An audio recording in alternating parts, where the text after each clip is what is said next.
আসসালামু আলাইকুম। আমি নুরি আফরোজা। আজকে আবার তোমাদের মাঝে আমি উপস্থিত হইলাম কোয়ান্টাম মেকানিক্স নিয়ে। আজকে যে প্রশ্নটা পড়াবো, হাইজেনবার্গ চিত্রে অবস্থা ভেক্টর ও অপারেটরের গতির সমীকরণ প্রতিপাদন করো। গত লেকচারে দিয়েছি শ্রোডিঙ্গার চিত্রে, আজকে পড়াবো আমি হাইজেনবার্গ চিত্রে। হাইজেনবার্গ চিত্রে অবস্থা ভেক্টর ও অপারেটরের গতির সমীকরণ প্রতিপাদন করো। উত্তর: কোয়ান্টাম মেকানিক্সে যে চিত্রে কোনো ব্যবস্থার অবস্থা ভেক্টর সময় নিরপেক্ষ কিন্তু অপারেটর সময় নির্ভরশীল। তাহলে আমাদের শ্রোডিঙ্গার চিত্রে গিয়েছে যে আমাদের অবস্থা ভেক্টরটা ছিল আমাদের সময় নির্ভরশীল আর অপারেটর ছিল আমাদের সময় অনির্ভরশীল। আর এখানে তোমার উল্টা, কেমন?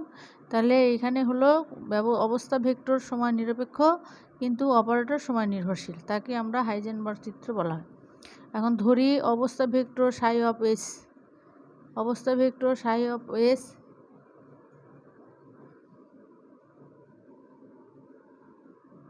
এবং অপারেটর বিএইচ।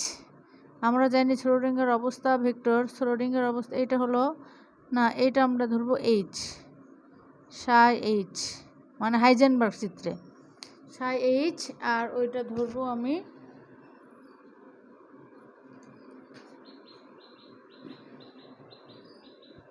ওইটা বিএইচ, এটা হলো আমাদের বিএইচ। কেমন? তাহলে আমরা জানি শ্রোডিঙ্গার অবস্থা ভেক্টর সাই এইচ কেট এর মাধ্যমেও শ্রোডিঙ্গার সমীকরণ হবে আমাদের I H cut D DT psi S T H psi S T. এইটা হলো আমাদের শ্রোডিঙ্গার সমীকরণ। কেমন? শ্রোডিঙ্গার সমীকরণটা আমাদের এরকমই যে I H cut D DT ket psi of S T equal to H S psi S. তাহলে ডি এই আই এইচ কাটটাকে আমরা এই পাশে পার করে দেব। তাহলে এইখানে থাকলো D DT psi of S T, আর এইটা আমাদের ভাগ হয়ে গেল 1/i এইচ কাট এইচ। তাহলে এইবার আমরা কি করব, দেখো এই ডি সাইকে আমরা এখানে রাখবো, আর এই সাইটাকে আমরা এইখানে নিয়ে আসবো, এই পাশে নিয়ে আসছি।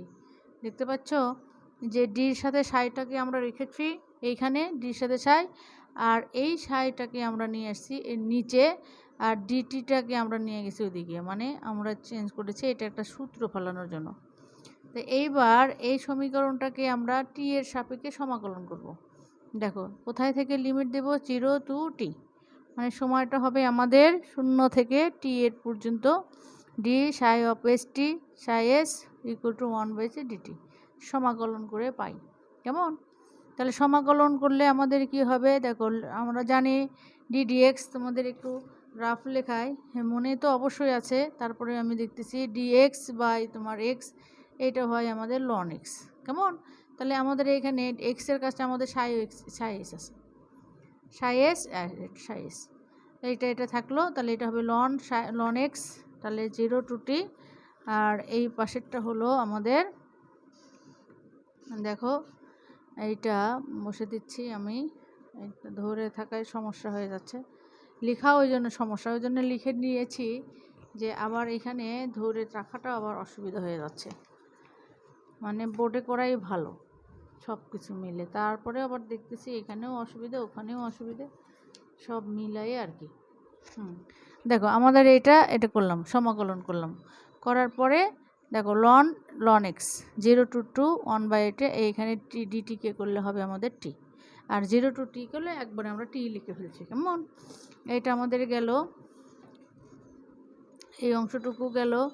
পরের অংশটুকু ওইখান থেকে আমরা করব যে লন সাইজে আমরা আপার লিমিট বিয়োগ লোয়ার লিমিট বসিয়েছি, আর কিছু না। দেখো লন আই মানে এক্স ধরলাম, লন এক্স, আর লন টি এর কাছে টি বসাইছে, এখানে 0 টু টি বসালে এটা হয়। তাহলে এটা লনের বিয়োগ মানে লনের ভাগ, তোমরা জানো এই যে লনের ভাগ দিয়েছি, আর এটা ই টু দি পাওয়ার নিয়েছি, লন নিয়েছি, loan R E to the পাওয়ার কাটা দিয়ে এটা যা আছে তাই তোমার থাকবে। তাহলে লন উভয় পক্ষ থেকে লন লন উঠিয়ে দিয়েছি, তাহলে আমাদের এখানে যা থাকলো সেটা, আর ই টু দি পাওয়ার এটা আমাদের থাকলো। দেখো সাই অফ এস টি এটা এই পাশে গিয়ে এখন আমাদের গুণ হয়ে গেল ই টু দি পাওয়ার। তাহলে সাই অফ এস এইটাকে আমরা ধরলাম অপারেটর, আর একটা ধরেছি আমরা ইউটাকে আমরা ধরে নিয়েছি।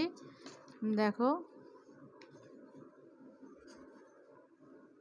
ইউটাকে আমরা ধরে নিয়েছি, ইউ অফ অপারেটর ইউ, আর এইটা তো আমাদের জিরো ইউটা, যেখানে ইউ অপারেটরটা আমাদের কি হলো E to the power minus E to the power আজকে এখানে আমরা লিখছি, পরে সেটা দেখাচ্ছি। তাহলে সাই অফ এস এইটা আমরা ধরে নিলাম, এই ইউ এটা মিলে এটা সাই অফ এস, যেহেতু আমাদের অবস্থা ভেক্টরটা আমাদের টাইম ডিপেন্ডেন্ট না, অনিরপেক্ষ, তাহলে এখানে টাইম নিরপেক্ষ, তাহলে এটা আমাদের অবস্থা ভেক্টর হাইজেনবার্গ চিত্রে। তাহলে এটা ইকুয়াল টু এইচ এস, এটা আমাদের এই পাশে এটা পার হয়ে গেলে ইনভার্স হয়ে যায়, আর সেটা মানে স্টার, যা হাইজেনবার্গ অবস্থা ভেক্টর এবং শ্রোডিঙ্গার অবস্থা ভেক্টরের মধ্যকার সম্পর্ক নির্দেশ করে। এই 1 নম্বরটা, এই 1 নম্বরের সমীকরণটা, এই psi H equal to U star psi S. তাহলে এই সমীকরণটা আমাদের হাইজেনবার্গ অবস্থা ভেক্টর ও শ্রোডিঙ্গার অবস্থা ভেক্টরের মধ্যকার সম্পর্ক নির্দেশ করে। কেমন এইটা? এইবার দেখো যেখানে আমরা ওখানে ধরলাম যেটা, সেটা আবার লিখছি, লিখে এটাকে আমাদের শুধুমাত্র ডিফারেন্সিয়েশন করব, এই জন্য লিখে রাখছি। দেখো তাহলে 1 নম্বর সময় দেখো যা অবস্থা, যেখানে হাইজেনবার্গ অবস্থা vector psi of H equal to psi S 0, যা সময় নিরপেক্ষ হয়েছে, সময় নিরপেক্ষ, এবং unitary operator U equal to E to the power minus I H S T by H cut, আর ইউনিটারি ম্যাট্রিক্স যেটা U star U equal to U star equal to আমাদের 0। কেমন? এটা আমরা লিখে রাখছি। এইবার আমরা যেটা ধরে নিয়েছিলাম, দেখো এখানে U operator equal to E to the power minus I H S T ভাগ এইচ। তাহলে এইকে আমরা ডিফারেন্সিয়েশন করব কার সাপেক্ষে? টি এর সাপেক্ষে করে। তারপরে del U by del T equal to E to the পাওয়ারকে যা ডিফারেন্সিয়েশন করলে ই টু দি পাওয়ার যা তাই থাকে। তাহলে আমরা এটা লিখলাম E to the power I H cut, কিন্তু ওর সাথে অংশটুকুকে করলে আমাদের হবে টি বাদে minus I H S H ভাগ এইচ কাট। তাহলে এইটাকে আবার আমরা এইচ এস এটা আমরা লিখলাম, এটা যেহেতু ইউ ধরে নিয়েছি তাহলে ইউ অপারেটর আমরা লিখে নিয়েছি, আর এই দুটো আলাদা করে দিয়েছি। তাহলে এইবার আমরা অনুরূপভাবে ইউ স্টারকে আমরা অপারেট করব, ডিফারেন্সিয়েট করব টি এর সাপেক্ষে। ইউ স্টারটা কী হবে? এইটার ইনভার্স, তার মানে এখানে পজিটিভ আছে নেগেটিভ আছে, সেটার পজিটিভ। তাহলে এইটাকে আমরা পজিটিভ আসলো, আবার ওইটাকে আগের মতনই এটা ডিফারেন্সিয়েট করলাম, করে এখানে I by H 1 by I H cut কী জন্য আসলো? দেখো আই এইচ কাট, এখানে আইটা উপরে ছিল, এখানে এইচ কাট নিচে, তাহলে আই ওপরে একটা নিলাম নিচে একটা নিলাম, তাহলে ওপরে আই মিলে আই স্কোয়ার হলো, আই স্কোয়ার মানে -1, সেই -1, আর নিচে আইটা আবার আসলো I H cut H S, আর এইটা মানে আমাদের যেহেতু এটা স্টার অপারেটর স্টার এর দিলাম। তাহলে এবার 1 নম্বর সমীকরণকে আমাদের সময় সাপেক্ষে অন্তরীকরণ করে পাই। 1 নম্বর সমীকরণটা আমি আবার দেখাচ্ছি তোমাদেরকে। দেখো 1 নম্বর সমীকরণটা আমাদের কোনটা ছিল?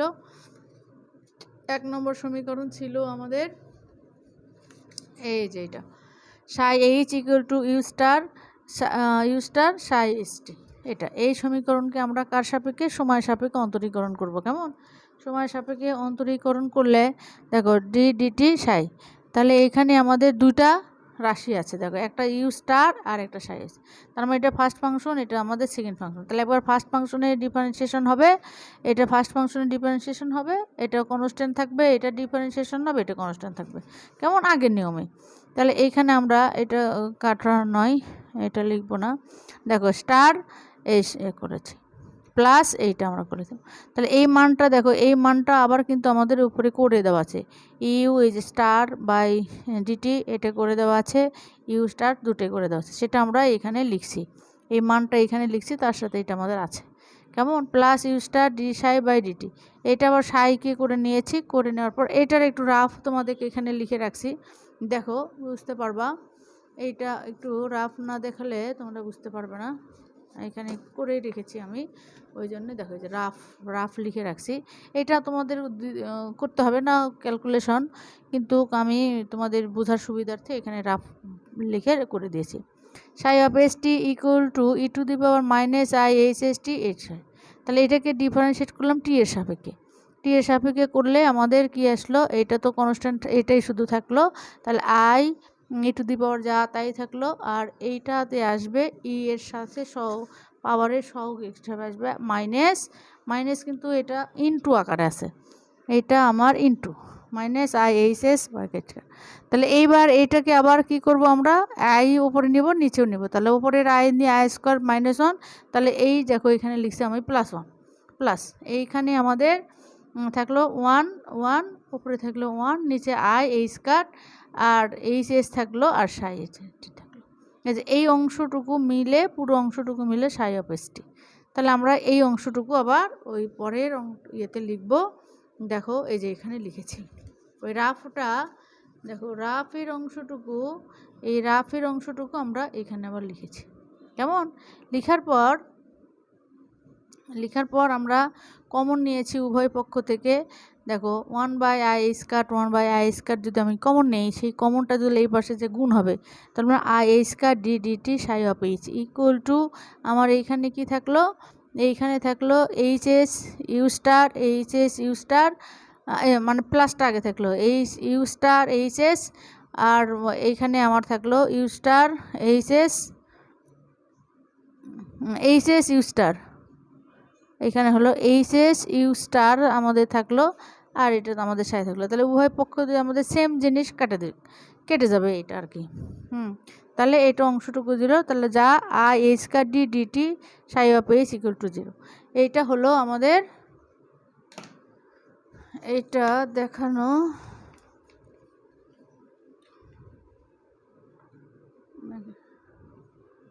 একটু ভাঁজতে দেই।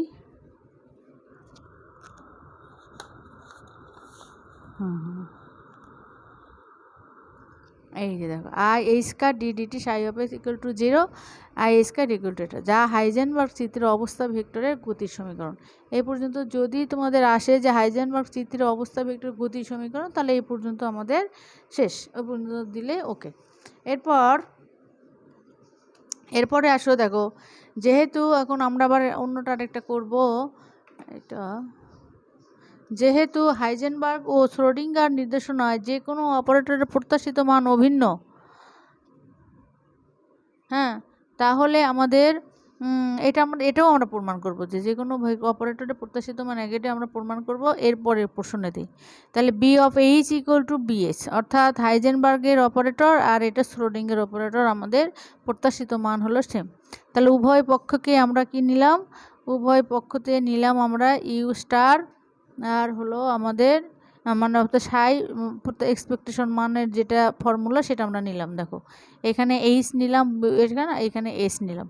তাহলে এইবার আমরা যা ধরবো, যা হাইজেনবার্গ ও শ্রোডিঙ্গার মধ্যেকার সম্পর্ক, এটা যা হাইজেনবার্গ ও শ্রোডিঙ্গারের অপারেটরের মধ্যেকার তোমার সম্পর্ক, বিএইচটি ইকুয়াল টু আমাদের আসবে এই যে এটা। ও এইখানে আরেকটা দিয়ে রাখি, যে এইখানে এটার মতো করে বলে দিলে আমার হয়ে যাবে। এখানে BHT equal to U star BS এবং BS equal to U BH U star, যা এই দুটো চিত্র হাইজেনবার্গ ও শ্রোডিঙ্গারের অপারেটরের মধ্যে সম্পর্ক। এখন এই যে এই সমীকরণ না তো বিএসকে, এই অপারেটরকে আবার আমরা কি করলাম, বিএসকে আমরা সময় সাপেক্ষে অন্তরীকরণ করলাম। কেমন দেখি তো, এটা একটু ঘুরানো যায়, প্রশ্নটা শেষ হয়ে যাক। এইটাকে আমরা অন্তরীকরণ করব, করার পরে আমাদের এই প্রশ্নটার বাকি অংশটুকু আমাদের শেষ হবে। দেখো এবার আমরা কাকে অন্তরণ করলাম, বিএইচ প্রত্যাশিত মানটাকে আমরা ডিফারেন্সিয়েট করলাম টি এর সাপেক্ষে।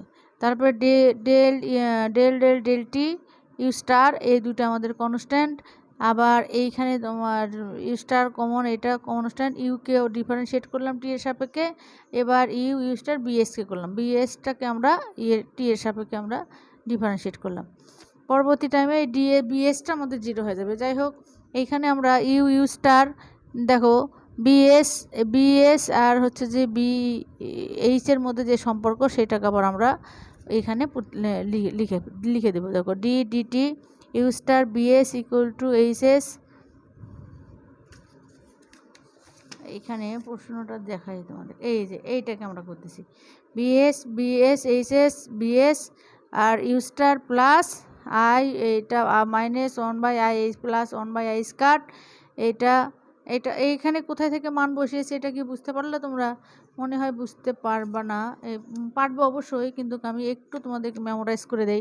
দেখো আমরা একটু আগে এই প্রশ্নটারই প্রথমের দিকে আমরা del U star plus del T আমরা একটা কিন্তু ওইখানে ডিফারেন্সিয়েট করে নিয়েছিলাম, তার একটা রেজাল্ট এসেছিলো। সেই রেজাল্টটা কিন্তু আমাদের এই পর্যন্ত আমার সেই রেজাল্টটা। তাহলে সেইখান থেকে আমরা খালি এই ইউ স্টারটা আমরা এখানে বিএস আর ইউ স্টারটা আমরা লিখলাম এ পর্যন্ত। ওই রকম করে মানে এই প্রশ্নটি আমি একবার আবার তোমাদের দেখাচ্ছি। এই যে এইরকম এইখানে যেটা আমি করেছিলাম, এই দেখো ডেল ইউ স্টার, এই যে ডেলটি, এই যে এইটাকে আমরা ওখানে লিখেছি del U del star operator. এইটা আমাদের 3 নম্বর পেজে আছে, কিন্তু ওইখান থেকে শুধুমাত্র আমি মানটা বসিয়েছি এখানে। দেখো বসানোর পর আমার এখানে যা হয়েছে দেখো ইউ, এই যে মাস্ক এইচএস, আমি যদি ইউনিটারি ম্যাট্রিক্স আর নেই তাহলে কিন্তু আমাদের এইটা আমাদের অটোমেটিক চলে আসলো 1। যেহেতু unitary U star equal to 1, তাহলে আমি এখানে নিতে পারি ইউ স্টার, এখানে আমি নিতে পারি যেহেতু 1 এর সাথে গুণ করলে আমাদের কোনো কিছু যায় আসে না। কিন্তু নেওয়ার সুবিধা অবশ্যই এই পর্যন্ত আমার একটা কাজ হবে, এই পর্যন্ত আরেকটা কাজ হবে, এই জন্য নিয়েছি। তাহলে আমাদের দেখো এটা 1 হলো, তাহলে এইচ এই পর্যন্ত হলো হয় আমাদের বি। এই দেখো আবার একটু উপরের দিকে যাই, এই দেখো এইখানে আমাদের বিএইচ ইকুয়াল টু ছিল ইউ স্টার বিএস ইউ। তাহলে আমাদের এই যে ইউএইচটার পরিবর্তে আমরা কি লিখলাম এখানে বিএইচ, আর এটা এইচেরটা আমরা লিখলাম এইচ। হাইজেনবার্গ এবং শ্রোডিঙ্গার চিত্রে আমরা এটা লিখে দিলাম, ওই যেটা ধরেছি উপরের দিকে সেটা এখানে লিখলাম। তাহলে ইউ স্টার বিএস এটা, আর পরে লিখে দিলাম এটা। রেখে দেওয়ার পর এই দুটো একটা মাইনাস, যেটার সামনে মাইনাস প্লাস হয়ে গেল, হয়ে ডিএলএইচ বাই ডিএলটি এটা আমাদের আসলো। আসার পর এটা আমাদের এর পরের অংশ ডিটি বিএইচ, তো এটা আমাদের আছে। তাহলে এটা 1/i কাট আমি কমন নিলাম, নিয়ে BH H minus H BH equal plus D BH by DT. তাহলে এটি হলো হাইজেনবার্গ চিত্রে অপারেটরের গতির সমীকরণ। যদি বার এই বিএইচ অপারেটর সময়ের উপর নির্ভর না করে সম্পূর্ণরূপে, তখন del BH by DT equal to 0, তখন হবে আমাদের D BH by DT equal to 1/i square আর বিএইচ এইচ, যা হাইজেনবার্গ চিত্রে গতির সমীকরণ। কেমন? এইটা হলো আমাদের প্রতিপাদন।